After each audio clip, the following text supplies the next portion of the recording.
14 years ago, Rick called me and said, hey, I'd like to do a youth turkey hunt.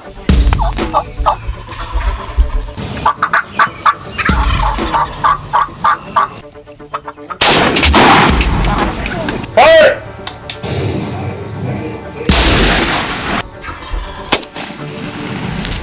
Fire!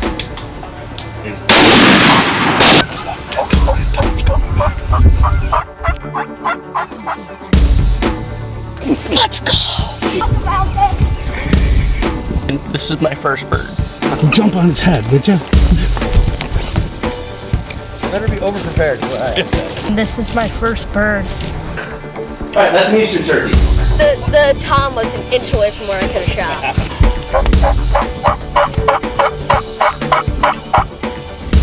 And I used my grandpa's old shotgun.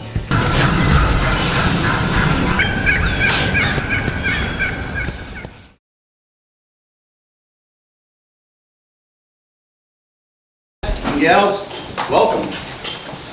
This is the, well, Scott already corrected me once since he got here, but I put the 7th annual because this is the 7th year that we've had Madison and Oneida combined. This program's been going on for 14 years, but in 2010 when we started, I was here in Oneida County. Well, actually, this is Madison. I was patrolling Oneida County at the time when Steve and I and Scott started the program. So when I transferred to Madison County in 2017, we decided to combine it because these guys steal our club that's in Madison County. So Okay, I figured that's the best way to do it. So, just quick introductions. If each one of you guys, I'm going to go around, I want you to stand up and talk for about 10 minutes about who you are, where you, no, I'm just counting. You only get 5. Yeah. So, you introduce yourself? Go ahead, Steve. Sure. Hey, I'm ECO Steve Lakeman. Like Rick said, me and him used to work together for how long? Almost 10 years. Almost 10 years here. Well, like I said, this is Madison County. I work in Oneida County. But yeah, this is our 14th year doing this program, and it's been great. We also do a goose hunt in the fall, which I'm head of. So if you've never done this before, it's a great opportunity. And I've been in Oneida County 18 years now. 18 years. Going on 21 altogether. So we enjoy doing this stuff. If you guys have any questions at any time, let us know. We'll help you out. We're going to be out at the firearms range with you later today. We're both instructors. So if you need help out there, obviously we're going to help you. If you haven't shot your gun, if you have issues with the gun, let us know. And we'll take care of it out there for you. We're going to try to keep it dry. Can't guarantee that though. Yeah. All right. Scott, why don't you go ahead and introduce yourself? Yeah, I'm Scott Faulkner. 14 years ago, Rick called me and said, hey, I'd like to do a youth turkey hunt. And he worked for Oneida County at the time. And I'm in the Oneida County Federation. I'm secretary and I'm in the Hall of Fame. I'm CFAD rep. I do a whole bunch of stuff. But this is one of my pride and joys, is doing this with these guys. And I can't do it without them because it's difficult to get all these people together, all the mentors, and everything else. So it's a good program. If you know other kids that are out there, youth, that would like to get involved, we are more than happy to take them on. This year we started out with 16, we're down to 15. I would love to have it. One year we did 26 kids. But that means we have to have more mentors, so. And FYI, not bragging, we killed 21 turkeys with 26 kids. But No, we didn't. yeah, we did. It was 21. It was in 2 days. Yeah, I know, but anyways, guys, this is a good program. We gotta thank these guys that are here, all the mentors, everybody. If they weren't here, this program wouldn't happen. Absolutely. All right, so those who don't know who I am, everyone calls me Rick. My real name is Ricardo. The only people that call me that is my wife or my mother if I did something wrong. So I hear it often, basically. But for the purposes of knowing me and what I do, Rick is just fine. And no, not Ranger Rick, it's just Rick. Scott and Steve did a good job of telling us about the program, so I don't need to really get into the history or anything of it. The one thing I want to do before we start is, can everybody, with a show of hands, show me who actually took the hunter safety course in person? I took it in person and online. In person means you didn't do it online? Okay. All right. And again, no disparaging people who did. The reason why I asked that question is I want to emphasize the importance of today's day, okay? Because today will be the first time any of you that haven't taken the hunter safety course in person will have an instructor in front of you, helping you not only learn the ins and outs of hunting turkeys, but also, more importantly, what? Handling a firearm, right? Safety, correct? All right. So, obviously, when we started this program, the online course wasn't an option. You had to do it in person. Obviously, the three of us up here, and I'm sure many of the gentlemen that are in the back of this room that I'm going to get to shortly, they probably all feel that you should be still mandated to do it in person. Because of the fact that I don't care what a piece of paper says or a computer screen, nothing can teach you firearm safety and like hunting techniques and rules and regulations better than someone who not only enforces them, but someone who also hopefully exercises them when they're in the field, all right? So it's good to do that. And again, I wasn't trying to disparage anyone who took it online. I'm curious because obviously as it's a new option, every year we do this, I like to just kind of get an idea of who's doing it online, who's still doing it in person, all right? Scott kind of touched on it, but I'm going to emphasize it even more. The ladies and gentlemen in the back, these individuals are not associated with the DEC law enforcement and or any other really associations. These are all outdoorsmen, hunters, stewards of the land that volunteer their time to take you guys out and hunt and teach you the rules, regulations, land stewardness, anything that's associated with hunting, all right? So during the course of the day, and I'm going to try to get you guys out of here relatively early because I know it's a weekend, although some of you had just had like 2 weeks off because I don't know why you guys get so much vacation in school, but that's besides the point. But I know you don't want, I mean, the weather's not great, but still, who wants to be cooped up in a building all day? So we're gonna try to run through this really fast, but in the course of the day, if you could just, I have to be on duty for this, for me to be covered for my insurance policy, right? So technically, I'm a guy, paid guy, right? Because I'm getting paid right now. These individuals in the back, some of them travel as far as the other side of the damn state to be here every year. So they're the ones that really deserve the recognition, right? And Scott as well. Scott volunteers all the time. But I'm tired of patting him on the back. So. Well, yeah, if you guys shake one person's hand, then they shake his hand. Yeah. So he says he can't do it without us, we Yeah, cannot we do can't. it without him. All right, we stand up here and, we go through all the stuff, but he's the guy behind the scenes that's doing all this, all that paperwork you guys filled out, the website, all that stuff is Scott Faulkner, so. See, all the donations we get and all that the program has to go through a non-for-profit, which is the Oneida County Sportsman's Federation. If we were to do all that stuff, it's kind of a conflict of interest. So if it wasn't for Scott doing everything that Scott does, that is very true. I bust his chops, but he knows how I feel about him.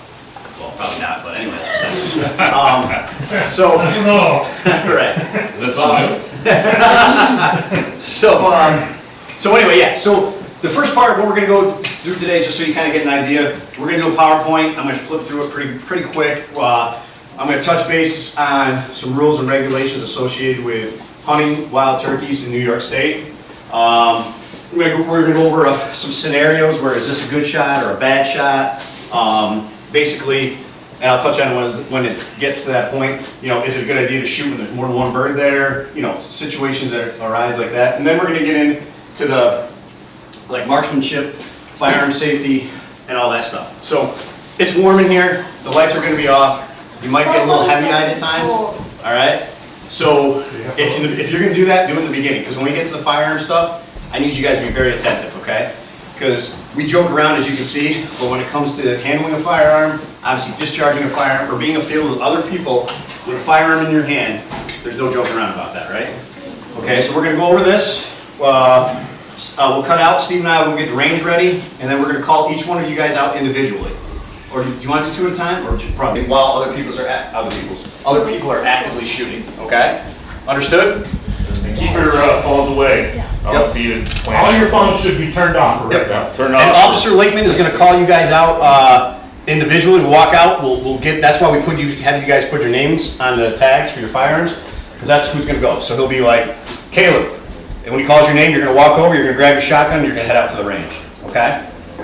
So, and obviously, at any point during the PowerPoint presentation, or any point, if you have questions, ask now, okay? Because Saturday, we're all gonna be split off, all right? Turkeys, correct? Obviously, that's the ultimate goal. But this is to learn basic hunting skills, rules, regulations, and skills on hunting wild turkeys, all right? The one thing I love about turkey hunting, which is, I mean, I could talk about it all day, but I always feel like turkey hunting is the best way to introduce young people to the outdoors, okay? Kids between the ages of 12 and 15 tend to not keep their attention very long. I mean, I can say that as a parent of several kids about that age. And what's nice about turkey hunting is it's very interactive, okay? You know, you call to them, hopefully they call back, all right? As an experienced turkey hunter, you'll know at that point, are they coming, are they not coming? There's always something going on, right? Whereas, let's be honest, if you're sitting in a tree stand at times, things can kind of get monotonous. You're waiting, you're waiting, you're waiting. I mean, in this case, we may be sitting in ground blinds and waiting a little while at this time of year, but normally with turkey hunting, after a while, if you don't hear anything, what are you gonna do? You're gonna get up and move, right? So that's why I love this program so much with introducing young men and women into the outdoors. And in some cases, new hunters, men and women, adults that haven't hunted. All right, there's Mike Kochanowski, he's not here. Again, like I said, some of these are just photos. All right, some wild turkey facts. All right, does anyone know what the species of wild turkey that we have here in New York is? Raise your hand. I hope one of the kids answers the question. Anyone know? Come on, some of you guys are repeaters. You gotta know the answer to this question. What wild turkey species do we have in New York? Eastern. There it is. Good job. All right. So, does anyone know what a male turkey's called? What's a male? Brody. Tom, right? Toms, or people call them gobblers. Female turkeys? Hens. All right. Turkey's diet consists of seeds, nuts, fruits, insects, and small lizards. What's kind of cool, and I'll give you guys the option of doing this if you're successful in killing a turkey that weekend, is if you cut a gizzard open on a turkey, you'd be freaked out and like mystified by what the heck is inside their gizzard, like what they actually eat. I've actually never found a lizard, but apparently they eat them. Turkeys have a wingspan of up to 6 feet, which makes them the largest bird in their natural habitat of the open forest by far. All right. Now turkeys don't fly that often, but if they do, if they glide, you'll see their wingspan is giant. Okay. But we don't shoot at them when they're flying. Turkey calls can be quite loud. On a clear, quiet day, a gobble made by a male turkey can be heard from a mile away. All right, and that's very true. Turkeys have an extremely wide field of vision because their eyes are located on the opposite sides of their heads. The positioning of their eyes allows the turkey to see objects on both sides of itself. Both limits its depth perception. Turkeys have an excellent vision during the day, but limited vision at night. Okay.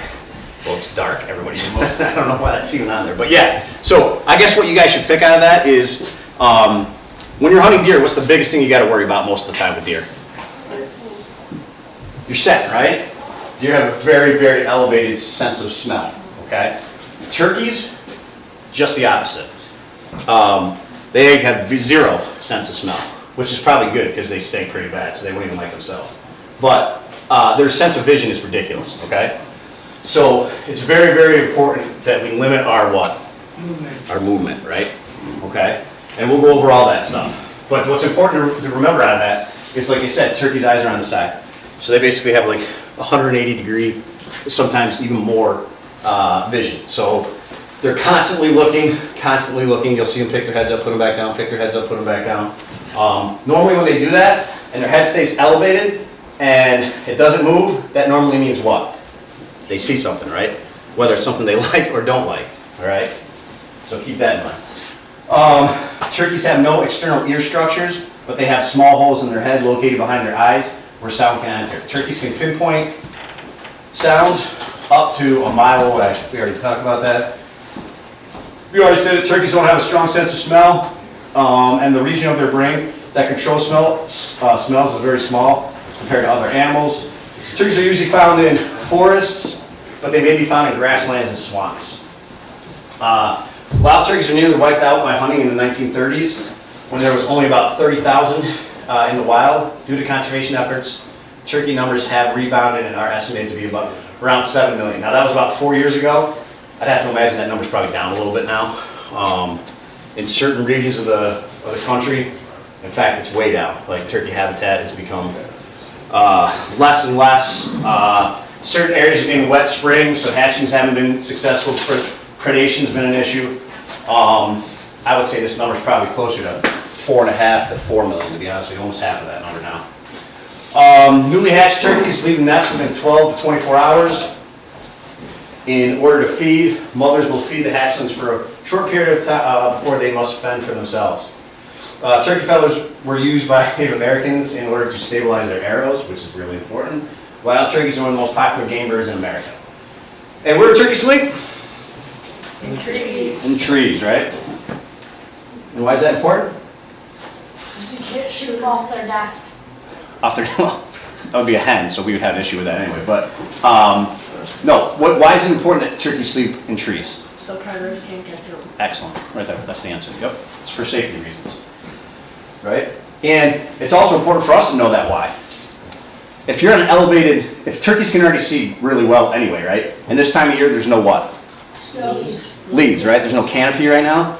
So if you're going to an area where you know there's turkeys that roosted the night before, is it a good idea to maybe be conscious of the fact that they can probably see you, approach in from one way, whatever direction you're coming from? So that's something to keep in mind as well. All right, now this is New York's history with the turkeys. Late 1840s, turkeys disappeared from New York State from overhunting and habitat loss. 1948, wild turkeys re-entered western New York from a small remnant population in northern Pennsylvania. In 1952, pheasant farm in Shenango County reared 31,000 turkeys over 8 years. The birds did not survive on their own. So basically what that's saying is we tried to just hatch turkeys, release them into the wild, it just wasn't successful. But then in 1959, the trap and transfer program started, which transferred 1,400 birds to all areas of the state. So has anyone ever seen the trap and transfer program? It's pretty cool. So what they'll do is they'll go to a place where they know there's turkeys a lot, like flocks, and they'll put a net down on the ground, right? It's on the ground, and they just cover it with birdseed or corn or whatever the case may be.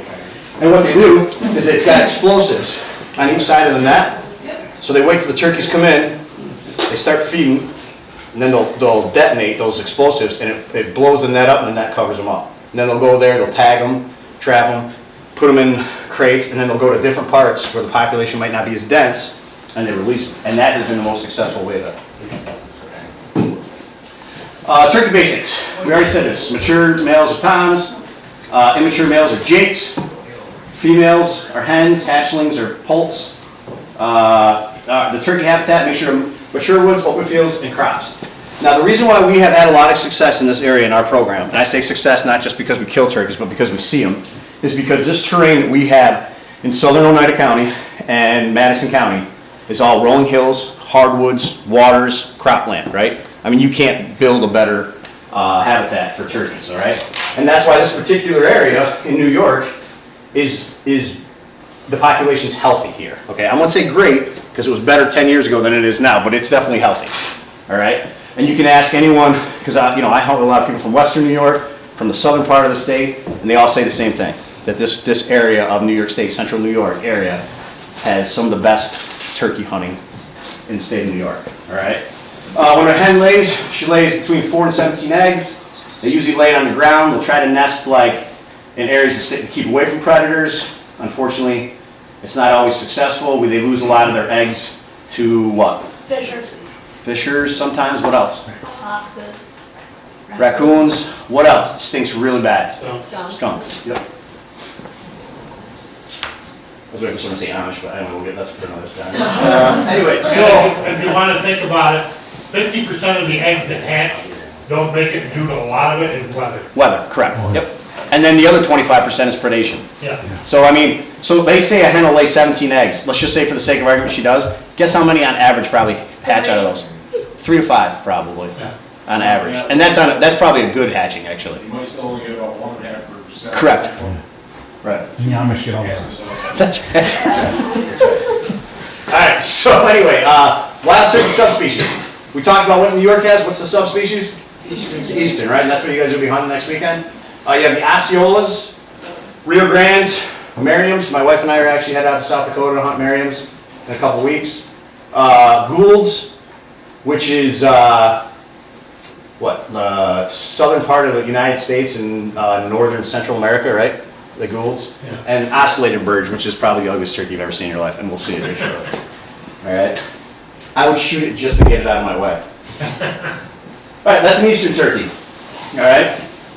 Raise your hand if you've seen those out lately in the field strutting and making, you know what I mean? So that's a typical Eastern tom turkey right there, okay? And that's what you guys will be going after on Saturday. That is an Osceola, all right? So as you can see, the spectrum's a little different on the tail fan, a little lighter, right? And the other big difference with this is they're about, what would you say, like half the size of an Eastern? A little bit bigger. Like I think the average weight for an Osceola is between 12 and 16 pounds, whereas like an Eastern turkey is between, I think it's 16 and like 21 is like average weight for an Eastern turkey. So They don't grow very big spurs. no, they're a cool bird. Yeah. Everybody likes the tail feathers. Yeah. And that's a Rio Grande. I actually shot one 3 years ago in Kansas. They're a cool bird. They are extremely call shy. My experience is Rios do not like to be called to as often as, say, an Eastern does. And I'm hearing Merriam's are just the opposite. They like to be called to aggressively, so that's going to be fun. I shot last week, came in silent. Yeah. I saw a bird. Yeah. I said, "Man." So, that, and then here is a Merriam. See, Merriams are, I think they're the prettiest of all the subspecies. Their whole back and their tail feathers are all that light color. And no, they're about the same size as an Eastern turkey. Average 60 to 21 pounds, right around there. And that's a Gould. That's the one that, and very similar to a Merriam, just smaller body. And like I said, they're like Mexico area, southern United States. And here it comes. It's ugly. That thing is disgusting. It doesn't look good, right? Yeah. Yeah. The face is so ugly. It's an alien. It's gross. Yeah, but why you gotta go hunt them, there's no one to go. Yeah, and by the way, to shoot a bird like that, it would probably cost you about, what would you say, Justin, 15 grand? 15,000? And I'm talking just the out, not the cost to get down there and everything. Probably about 15, 20 grand. Maybe, yeah. They're a jungle bird. So those are only located in Yucatan Peninsula in Yep. Mexico? Yep. So south end of the Gulf of Mexico, out in there? Yeah. Very limited area you go to. So I want you to tell your dad that next time you guys are in Mexico, you guys are gonna go down and I don't think I want to buy one. That's right. You do, yes. Osceola's not too cheap either. No, Osceola hunts are not cheap because of the fact that they're only located in the Panhandle. In Florida. Yeah. Wait. Yeah, so real quick, guys, I'm not gonna beat this to death. Hold on, Rick, we got a question. Oh, go ahead. Is the reason it's so expensive is because when you shoot it, you get blind or something? No. No. It's not a good way to look at it. I like where your head's at, but no. So the reason why it's so expensive is like Justin said back there, they're only located in one area. So in other words, to hunt that bird, yeah, you'll see right here. So this is the, Purple. so no, it's this pink one right here. This is the only place that they're located. So in other words, because it's such a small population and it's so, and they're so specific to one location, you know, and I'm only talking about hunting. Think about it, okay? We're here. You're not going to drive well, I guess maybe you could, but it would probably take us to that. So you're probably going to fly down, then you got to pay, you got to remember, they're going to put you up for a certain amount of days, so you're going to have to pay for your lodging, your food. It's an You have extremely to be expensive. guided, Yep. and it's all jungle. Yeah. You're in the jungle hunting. Yep, yeah. So think of what's in the jungle. I'm thinking of setting up a youth hunt there in a couple of years. So as you can see all this blue? What subspecies do you think this blue is? Eastern, right? So they're the most prevalent bird in the United States, right? And then you come out here farther, the red's gonna be your Rios, Kansas, the Panhandle, this whole area right here. This is where a lot of your Rios are. But mixed in there is your hybrids, which Frank just shot the other day. This is kind of like where your hybrids are, which is like your mix between your Merriams and your Rios. And Easterns too, right? I mean, There's Easterns. Easterns Small too. and then your, God, this is awful. Then your Merriams are the purple, see? South Dakota, parts of North Dakota, all through like Nebraska. So that's, as you can see, these pockets are smaller, but this right here is obviously the most popular bird. And that's the one we're gonna hunt next weekend, all right? All right, tom versus a hen, all right? So this is really important, guys, okay? So really pay attention here. All right, so this is a hen, right? All right, very similar head-wise to a not real excited turkey.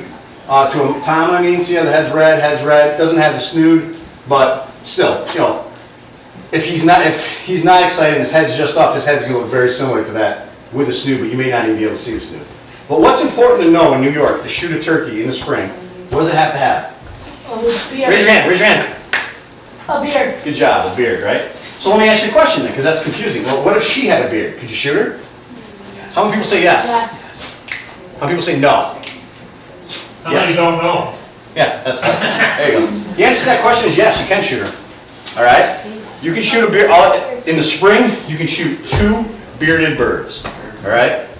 So, let me ask you a question. We just talked about how, you know, a hen lays 17 eggs, maybe 3 to 5 of them hatch, and then after that, maybe out of those 3 to 5, 2 to 3 actually make it to maturity. All right? Is it a good idea to shoot a hen, even if she has a beard? No. But can you? Right, you can, yes. All right? Depends on what her pronouns are. That's the next slide. Anyway, you said it, I did. Remember, I didn't say it. All right, so fun facts about a turkey. So, what's your name, buddy? In the back, underneath here is the primer. So what happens is you hit that primer, and what's all in here? Gunpowder. Gunpowder, right? That primer ignites that gunpowder, and then you'll have a wad in here, which is this part right. I guess I should just look at this because it's open. So there's the wad. Here's your shot. All right, that's the powder. The wad hits here. All right, ignites that powder, pushes the wad and the BBs out the case. All right. The reason why that's important is just because of the fact that it's good to know what's actually inside a shotgun. I mean, shell. Some people cut them open to take a look at them. I wasn't going to do that because, first and foremost, I'm not going to go through a background check so you guys can cut bullets. And secondly, they're too expensive to cut open anyway. So, rules and regulations.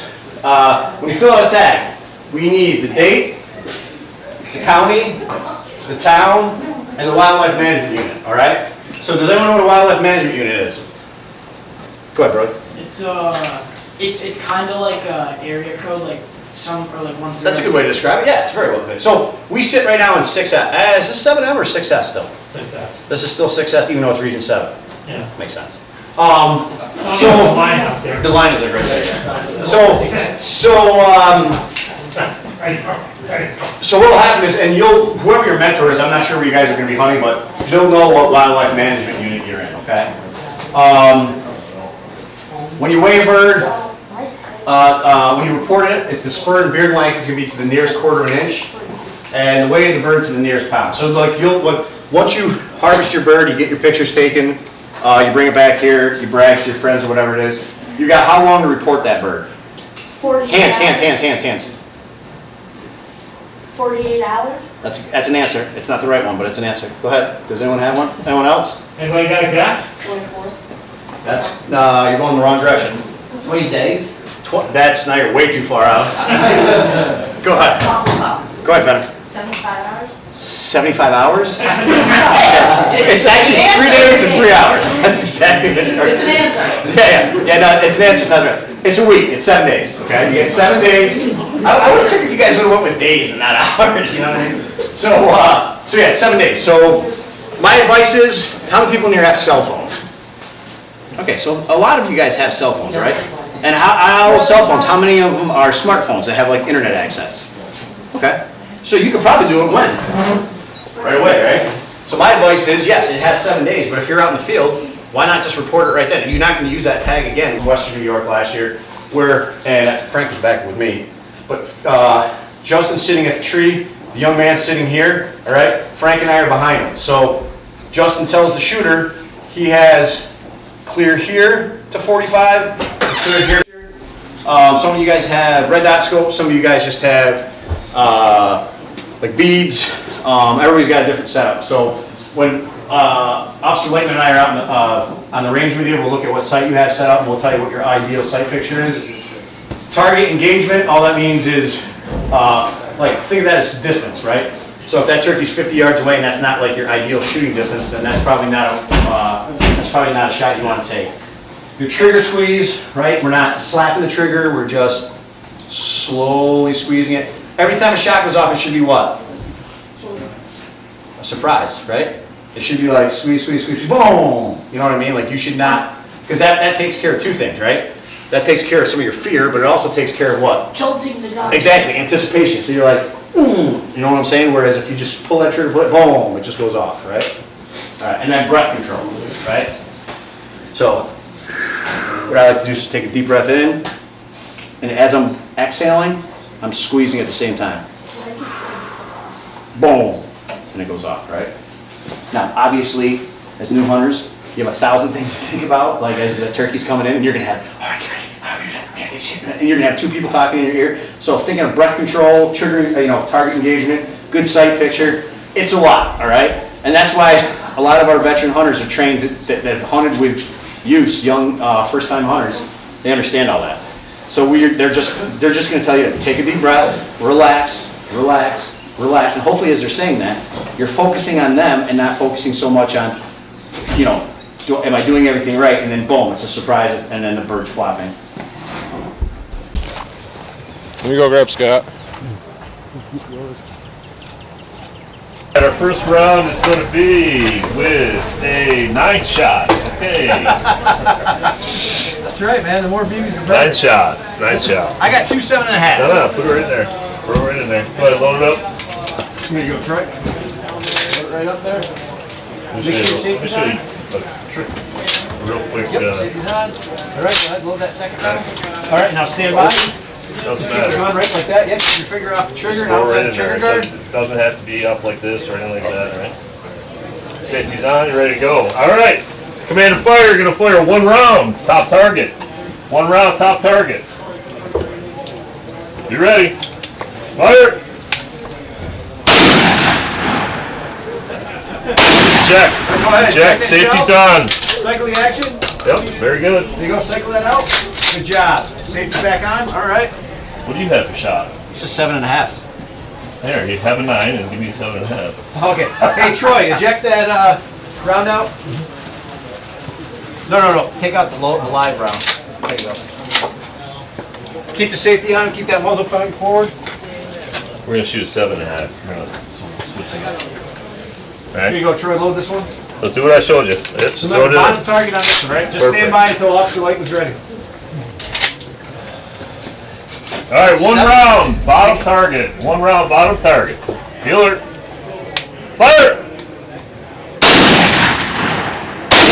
Good job. Go ahead. Safety's on. Eject that Eject the round. shells. Safety's on. Go ahead, hand me the gun. Keep the action open. Hand it to me. Open for the action. There you go. Verify safe and empty. Hand me the There you go. firearm. Nice, safety on, very good. Go ahead and leave your target. It's just 9 is, you're shooting more pellets no, there's 2 BBs with the there. 9. Wow. What'd you do on that first one? I don't know. Did you pull? Yeah, because I mean, it looks like It you're. must- Do you want to sit right here in this chair? It's more comfortable. Because you're going to be sitting on the ground low like this. So why don't you bring it over here, bud? Oh, great. Go ahead, sit right there. Sit right there.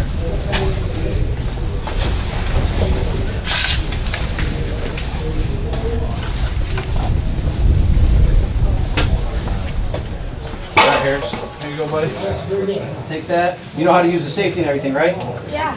Trigger outside that trigger guard. Here, load up. Go ahead. Steve, what are you shooting first? 9? 9. Go ahead, load it up. He's always Right said up. that. Just too. drop it right in there. Right in Put it there? right in there and close it up. Close it up. Okay, now put the second. You know where the second one goes, right? Right underneath there. New gun. I think so, yeah. Yeah, that's probably why. Okay. So now listen, Harris, put your ears on. Cover your ears up. Officer, you're gonna listen to Officer Lakeman. He's gonna call the course. Okay. So go ahead. Put your gun up like this. Don't look through the scope yet. Just listen. Just wait till. Eyes and ears in place. On the command to fire, you will fire 1 round at the top target. 1 round, top target. Not yet. Don't take that safety off until he says fire. Be alert. Fire!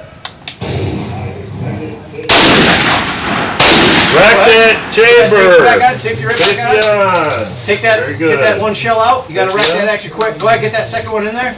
Oh, There you go. I'll do it 1 at a time. Oh, are you okay? Never mind. He's got. Go ahead, You're load it good. up. Wait. Hold up now. Wait for Officer Lakeman again. You shot the top target right here. Yep. Oh, okay. Yes. Good job. Okay. So just close it Now up. this one you're going to shoot the bottom target. He tells you to. Okay. Okay. Somebody stapled everything really crooked. I don't know who did it. All right, next round of fire. 1 round bottom target. 1 round bottom target. Be alert. Fire! Good job. See? Open up that, leave it open, leave the action Pump it. open. Don't move that forward. Put it on Safety the on. gun. Good job, Harris. We're gonna 1 round bottom target. 1 round bottom target. He's gonna get teeny gun. Take your time. Take your time. Take your time. Fire! Easy. This shot should surprise you. Nice and simple. Nice. That was really good, Dallas. That was really good. Put your safety back on. Go ahead and hand that shotgun to the officer. Go ahead, fire. Sergeant. Huh? Fire. He doesn't see the red dot. Hold on. Hang on. Fire, bottom. Safety on. Brody, lift up your right knee. Put your right knee up. Yeah, there you go. Oh, pick it up. Your left knee. Bend my it. bad. Bend your left knee up. There you go. That's it. But don't put your elbow on the ball of your knee. There you go. Just like that. Just on the fatty part of your leg. Ready? All right, guys, out of command of fire, you're gonna fire 1 round top target. 1 round top target. Be alert. Fire! Safety back on. Safety on. Rack and round. We see you shoot 3 shots. All right, go ahead. Shut it. All right. Hold up. It's active. Well, that's why I was telling you not to leave. All right, so on the command, when I say fire, you're gonna take the safety off, and you're gonna pull the first trigger on the top target, okay? And then put your safety immediately back on and bring the gun back down, okay? Alright. I didn't say fire yet. All right, get ready. Okay, bring the gun up. Oh, I can't even aim with these ear things. You'll be fine. All right, top target. Finger off the trigger. Finger off the trigger. Slowly take that safety off. There you go. Now pull that top trigger on the top target. Right now? Yep. Go ahead, safety on. All right. Take a deep breath. Keep that right up next to your shoulder. You got it. Now bottom target this time with that second trigger. Ready? Safety off. Second trigger. There you go. Safety on. That chair is gonna be broken by the time. Safety on. Now break that action. Ready? So when I say fire, you're each going to take your safety off, slowly press the trigger and shoot the top target. All right? Casey, point. Everybody ready? Put the red dot right there. And again, remember, Fender, when you're done, you got to put your safety right on because yours is semi-automatic. Okay? Yeah. All right. So on the command to fire, top target, 1 shot. Fire.